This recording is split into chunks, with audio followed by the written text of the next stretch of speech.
Hello everyone, welcome to today's Knowledge webinar, Advanced Assembly Techniques for Remote Workforce. With design teams now spread out nationally and even globally, it's become much more difficult to manage and work with multiple areas of the design process. With the Advanced Assembly extension, PTC is using top-down design techniques to make the processes both flexible and more efficient. Join this webinar to see how your teams can benefit from using the Advanced Assembly extension. Today's webinar presenter, Paul Dye, is a member of the Virtual Center of Excellence with PTC, a group training giving high-level overviews of all PTC products. Paul specializes in the area of Creo, aided by his background in mechanical engineering, engineering design, and 3D modeling. So it's exactly the person you want for a tutorial. And let me tell you a little bit about Knowledge. Knowledge is changing the way designers purchase 3D software, offering more choices, more freedom, best advice, and faster service. Check us out at knowledge.com. And this is where you can find PTC products on our catalog, on our product page. And now, Paul, I'm going to share your screen so you can get started with your demo. Alrighty, let me go ahead and do that now. And you can see my screen now? Yes, we can. All right, take it away. All right, thank you so much, Barbara. And thank you everyone for hopping on today. Again, my name is Paul Dye, and I am a solutions consultant here with PTC, working primarily around Creo and also a little bit into augmented reality. But today I really want to go through and talk about probably one of the, if not most, useful extensions that we have in Creo with the advanced assembly. This is something that we've seen have a lot of great use over the years, and especially in these last couple of years where we see a lot of people disjointed and out in the world, right? Not necessarily working from the same office or same even group of offices. They might be spread however far, right? This is something that we definitely need to be able to address and something that we really have a solution to. So I'm going to go through and talk to all these different things. I'm going to go through and talk to the capabilities that we really have to specifically combat a lot of these challenges. And then we'll go through a demonstration, and then we'll speak to a little bit about how this really does give us a lot of value going forward. So this is really the general format that we're going to follow throughout. And if you have any questions, feel free to drop them in. We'll take them towards the end. But now I'm going to go ahead and jump in. So to start off into this, I like to first talk to some of the different challenges that we typically see out in the industry whenever it comes to working on design in general, especially when you're trying to do things and work with your teams that are spread out to home offices, disjointed, right? And when that comes to working with larger assemblies, there's oftentimes going to be multiple different teams or multiple different people working on design, and you need to be able to work together. You need to be able to share information, keep everybody on the same page, and you need to be able to control that process. You don't want two people working on the same thing or moving in opposite directions. And as you see these assemblies get larger and more complex overall, you see those losses in productivity become larger and larger as well. And really what we've also seen recently with everyone working remotely is that it's much more difficult to manage design teams, especially if you're working with multiple areas of the design. If you don't have the tools to properly communicate your different design intents or the different changes to all the people that are working on the design, you're likely going to have errors, going to lead to rework, lost time, and really something that we have to be able to address. And some of the teams that you work with might be even outside of your company, partners, suppliers. They always need information, and a lot of times you need to make sure that their information is matching up with your information. But at the same time, you might not want to share all of your intellectual property with those outside companies. You need to be able to secure it, but at the same time, still be able to transfer the information that we need to. And looking at CAD traditionally, it's pretty limited normally of what we've seen out in the industry of when you're trying to work with these type of designs, because when you're working on a design with 10, 15, 20 other people, or now they could be spread out nationally or even globally, like Barbara mentioned, you really do need dedicated tools to assist you there. And if you don't have a system in place to work with those larger assemblies, it can be a very slow, very tedious process to go through, plan, document, and ultimately assemble the design. So whenever it comes to working on these type of designs, what really can we do?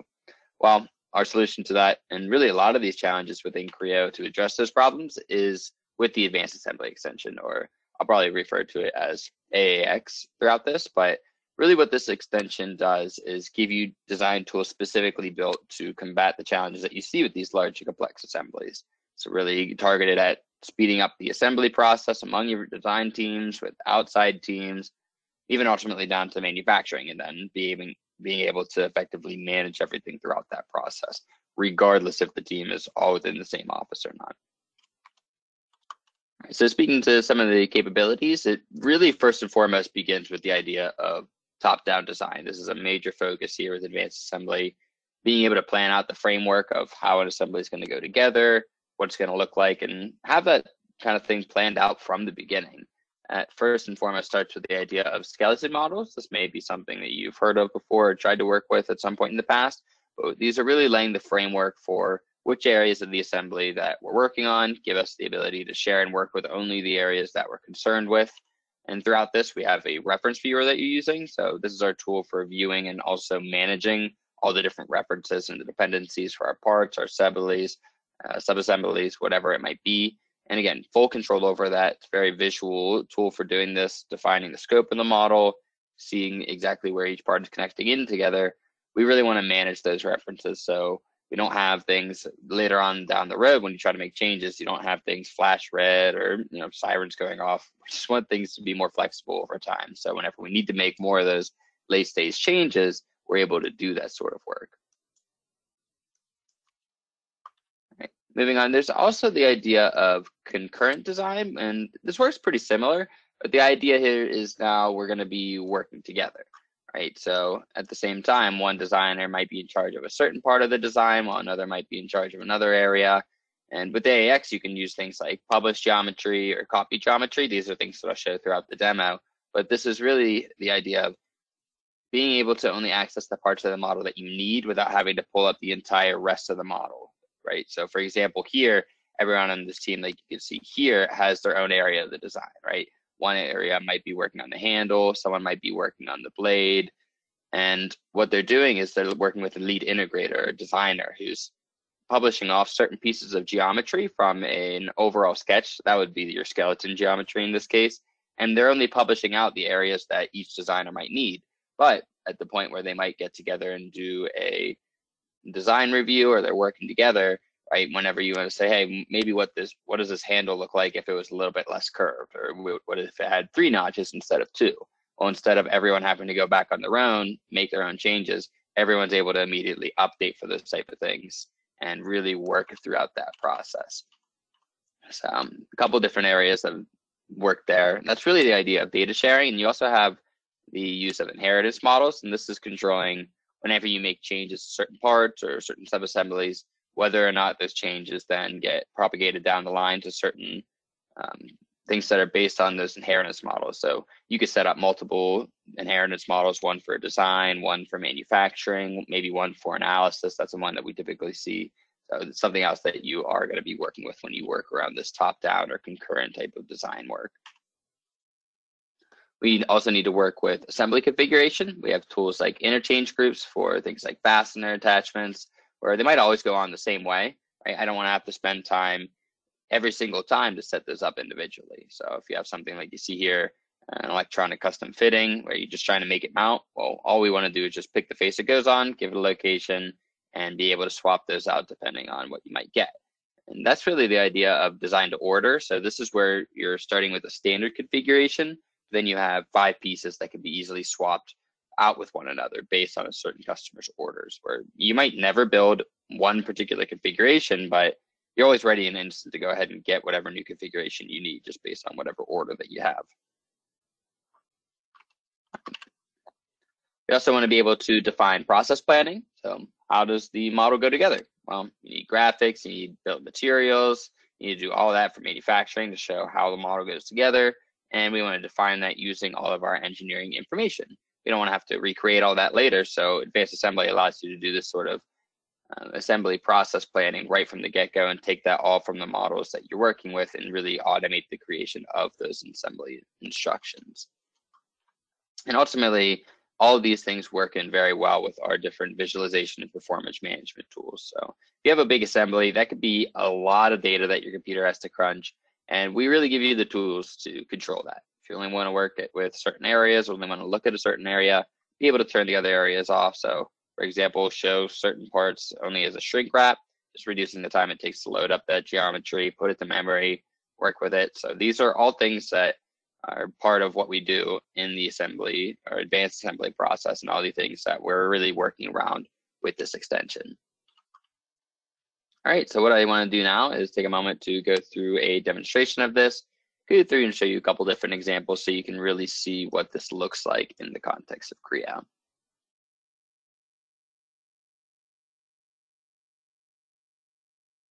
All right, so for our demonstration here, we're going to be working on a train assembly. And obviously anything remotely approaching the size of a train is going to be a big model. Lots of pieces, lots of work from start to finish. Even if you break it down to just one particular car locomotive, it's a lot of geometry.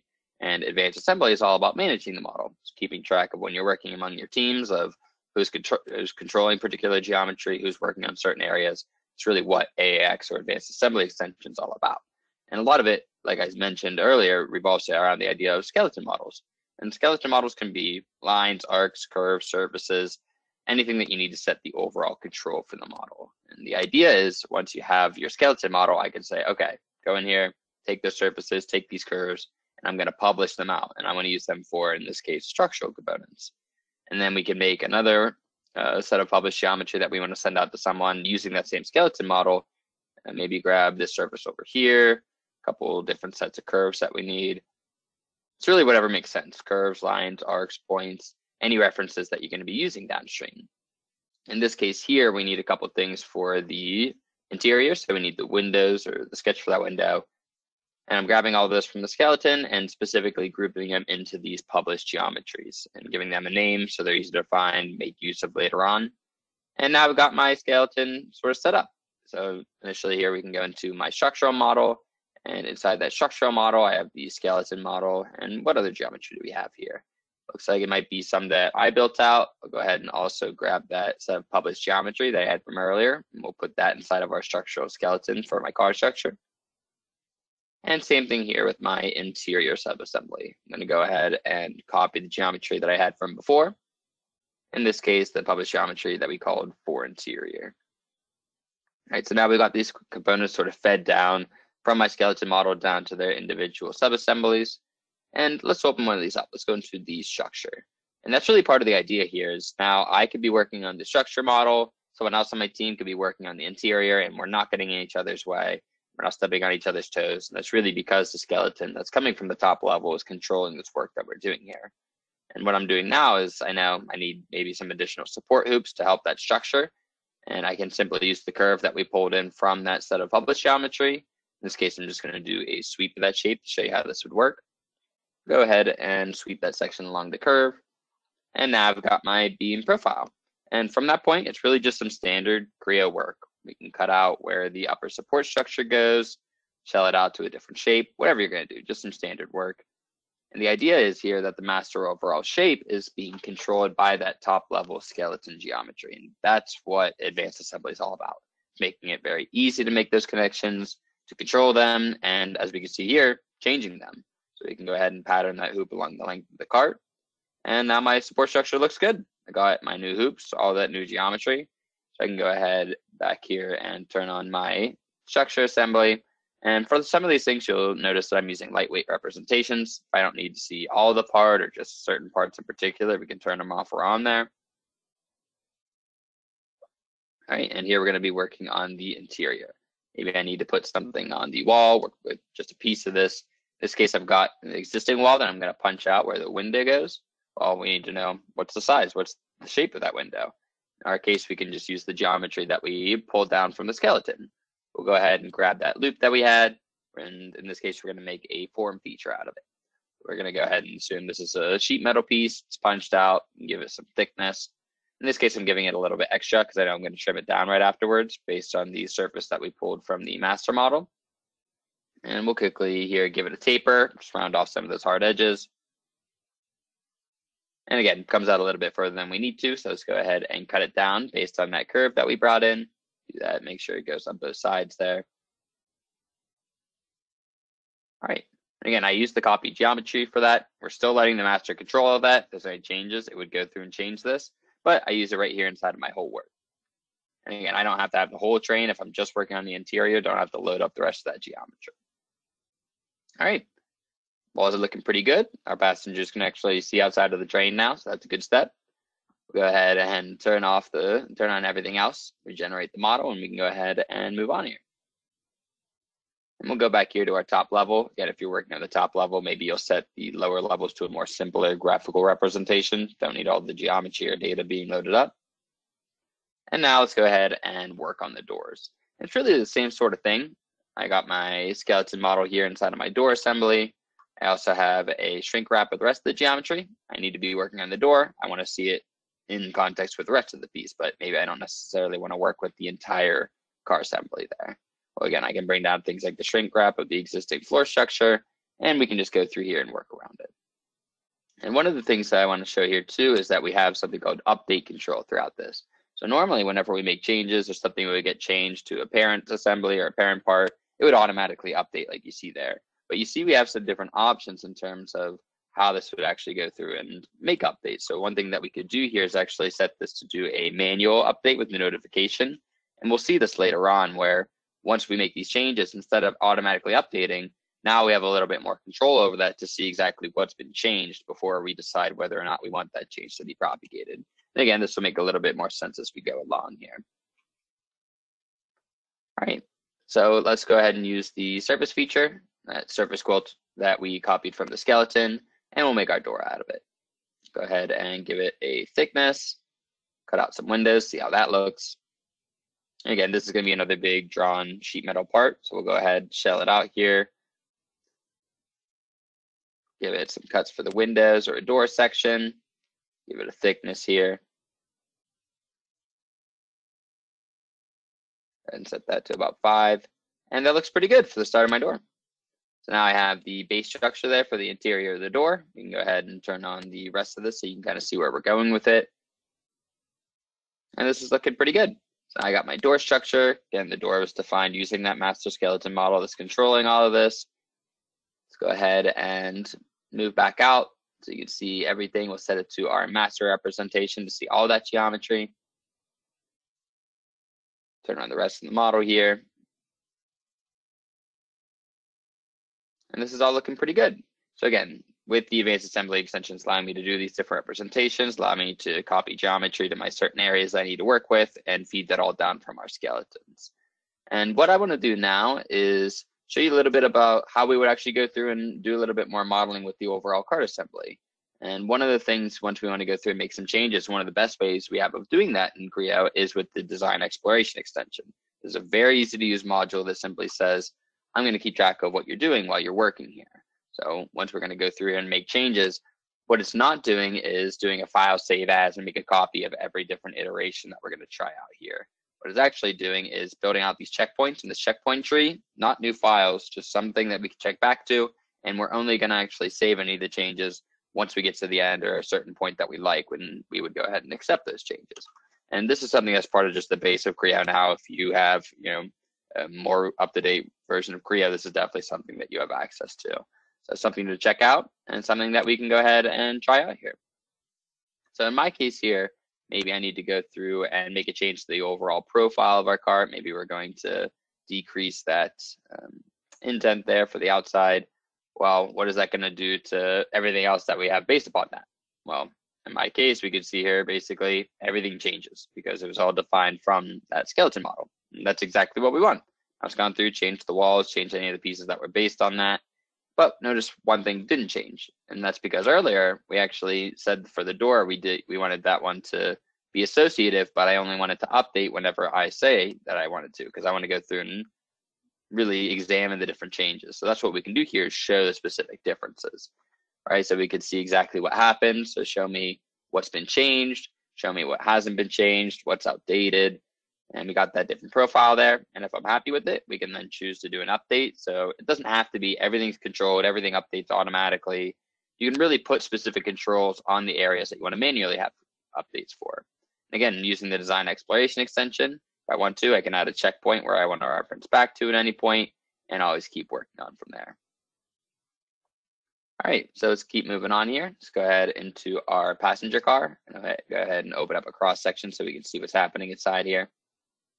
And I want to make a change. And really, this again just becomes normal Creo work. Maybe I want to make a change to the armrest, whatever it might be. What the design exploration is doing throughout this is watching the changes that I'm making. It's allowing me to say what I like, what I don't like, and clearly show exactly what happened. So in this case here, changing the armrest. I added in a feature, maybe reoriented it, and it's again keeping track of everything that we can see here. So it goes through and shows the full history of that design. All right. So again, this is really helping me if I'm doing this more complex work or I'm going through a lot of iterations. You can always reference back to any of these checkpoints. We could take different checkpoints, branch off of one of those, always revert back to an older version if we'd like to, just to see exactly where we were. So this is really helpful. If you're going through and making some risky changes, you could just say, you know what, let's go back and activate my shell change. I like where it was there before. And always go back and see that, or even if you wanted to go back further to the pre-modified, you could do that. But at any point, once you're happy with where the model is, you can go ahead and accept the changes, and only now is this going to be applied to the model that you've been working with and actually be saved to that model.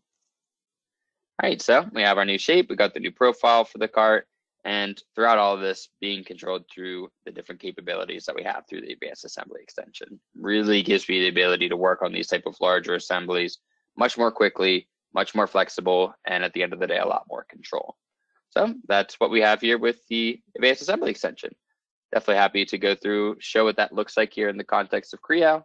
And what I want to do now is kind of wrap up by talking about what this really gives us at the end of the day, a lot of the value this provides. And at the start, it's really about improving your company's design process. First and foremost, reducing time to market. If everyone on your team can work in a more streamlined product development system, you're going to get products out to market a lot faster. Ultimately, the products that you're designing as well are going to be going out at a better quality. And you won't have things getting out to the shop floor and then you try to put it together just to realize it's not going to work, right? Same thing with supplier products. And clearly, maybe if you would have been able to share enough information, you would have got it to work. So that's something that we're really doing here is improving that product quality, really starting to innovate throughout that process. And what this really does when you put those together is defining and starting to work into new markets. You're able to try out a lot more things, less time just spent trying to get the model to work. It's a lot more time spent trying out more variations of the assemblies that you've already created, and then still using the advanced assembly to control that process and really eliminate a lot of those errors overall. So really, really useful extension, something that as we see people that are working more remotely nowadays, and really we're going to see that a lot more going forward, you're going to have this kind of split workforce. You really need tools to help you out and really start to manage that process, especially as your assemblies get larger, as you get more features within them. This is really helping you to control that process. All right, and with that, I wanted to wrap up by saying thank you for jumping on. If we have any questions, you can go ahead and drop those in. We can give it a minute for anything to roll in, but Thank you, Paul. definitely happy to go through and talk to that.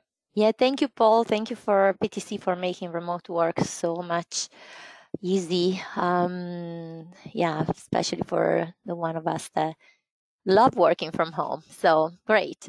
We're hanging on a couple of minutes to wait for questions. If you have any, Paul, if you don't mind, I'm going to take the screen back just to display the page where you can find the Advanced Assembly extension at novage.com. And remember, we have all Creo products, so don't be afraid to explore. Novage is changing the way designer purchase 3D software because there's a huge selection and the freedom to pick and choose between competitive brands. We don't really want to sell you what works for us. Really, everything, so you can get what works for you. And I don't see any questions. I think that was self-explanatory. Great demo, Paul, again. And thanks again, everybody, for joining us today. And thank you very much, Paul. Have a great day as well. And see you soon. I think we have another webinar coming up in a few weeks. So looking forward to that one also. Yep. Bye, Yeah, looking forward to everybody. it. Bye.